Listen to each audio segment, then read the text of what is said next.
Only 5% of people achieve their goals. And the discovery I will share at the end of this is the one most psychologists never discuss publicly.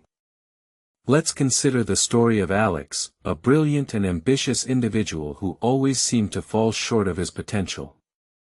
Despite his intelligence and dedication, he struggled to make progress in his career and personal life. As we'll see, Alex's struggles are not unique, and the reasons behind his underachievement are more complex than one might think. Research has shown that high-achieving individuals often struggle with self-doubt, fear of failure, and an excessive need for control. These psychological mechanisms can lead to procrastination, perfectionism, and a lack of resilience. But what's fascinating is that these patterns can be changed. The next pattern is the one that keeps the most intelligent people trapped. Jordan Peterson once said, "The purpose of life is not to be happy. It is to be useful, to be honorable, to be compassionate, to have it make some difference that you have lived and lived well." This quote highlights the importance of living a meaningful life, rather than just pursuing happiness. But how do we achieve this? According to Peterson, it starts with taking responsibility for our own lives and acknowledging the darkness within ourselves. This requires a deep level of self-awareness and a willingness to confront our own flaws and weaknesses. As Peterson notes, the line between good and evil is not between people, but between the good and evil within each person. What the research shows next will make you question every decision you have made this week. One of the most significant barriers to achievement is the fear of failure. This fear can be so overwhelming that it prevents individuals from taking risks and pursuing their goals. But what's interesting is that this fear is often rooted in a deeper psychological mechanism, the need for control. When we feel like we're in control, we feel safe and secure.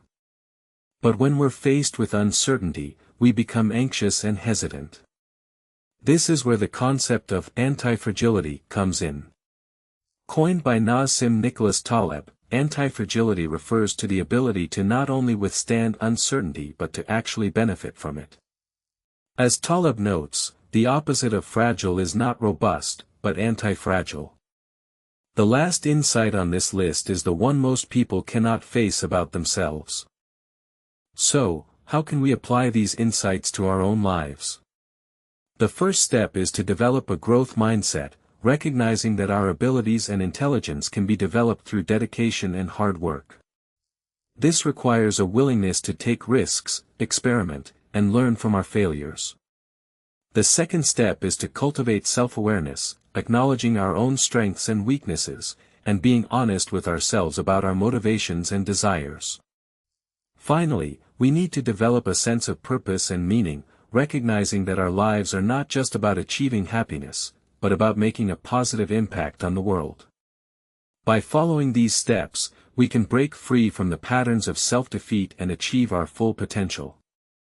In conclusion, the psychology of self-defeat is complex and multifaceted.